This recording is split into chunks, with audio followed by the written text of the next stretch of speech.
Bismillahirrahmanirrahim. Elhamdülillah Rabbil alemin. Hər birini salamlayıram. Gününüz xeyirli olsun inşallah. Biz ötən müzakirələrdə də Məhdəviyyət məsələsi barəsində siz əzizlərlə müzakirə etdik və bu nəticəyə gəldik ki, bəli, Şiə etiqadına əsasən İmam Zaman əleyhissalam dünyaya gəlib, həqiqətən də o müjdələnən Məhdidir və dünyanı xilas edəcək. Bu anlayış və bu etiqad bəzi şəxslər tərəfindən tarix boyu tənqid mərkəzinə olmuşdu.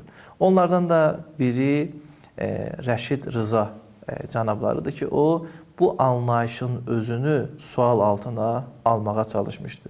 O iddia edir ki, bu düşüncənin müsəlmanlar arasında yayılması onların ilahi vaciblərə qarşı laqeyd və süst olmalarına səbəb olmuşdu. Yəni, müsəlmanlar gözləyir ki, dünyanın sonunda bir şəxs gələcək, o bunları bu durumdan xilas edəcək və müsəlmanlar artıq ilahi vacibləri və eyni zamanda başlarına gələn hadisələri dəyişməyə çalışmayacaqlar.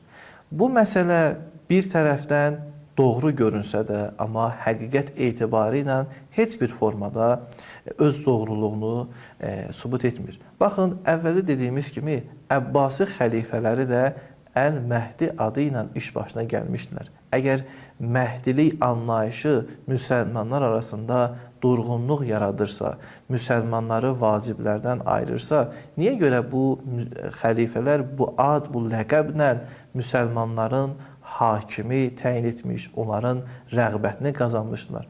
Günümüzdə də görürük ki, müəyyən şəxslər bu iddia ilə nə qədər o dırnaq arası məşhurluq qazanırlar. Demək, bu etiqadın özündən sui-istifadə edirlər. Demək, bu etiqadın özündən sui-istifadə edirlər. İndi hər hansı bir şeydən sui-istifadə etmək həmən əsası sual altına almaqla nəticələnə bilərmi?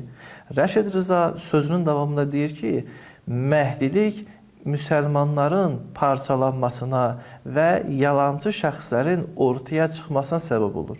Biz eyni sualı ona deyirik ki, məgər İslam dünyasında azdırmı ki, müəyyən şəxslər peyğəmbərlik iddiası etmiş, Allahdan vəhy aldığını iddia etmişlər və İslam tarixində bu barədə yalancı peyğəmbərlərin sayı daha çoxdur.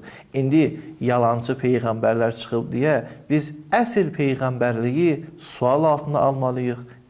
Deməliyik ki, peyğəmbərlik anlayışı nə'uzubillah yanlış bir şeydir.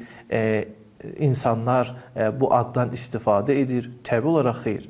Demək, bu bir həqiqətdir ki, bütün dinlərin və eyni zamanda İslamın vəd verdiyi Məhdilik haqq bir anlayışdır. Bəli, bu müəyyən şəxslər bu məsələdən sui-istifadə ediblər.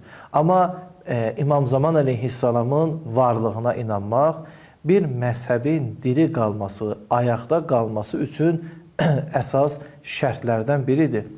Bu barədə hətta şərqşünaslar belə deyir ki, Şiəni digər İslami məzhəblərdən ayıran Məhdəviyyətə inamdır. Yəni, onlar bu etiqaddadırlar ki, onların imamları hal-hazırda da onlarla Allah arasında vasitəçi və onların rəhbəridir.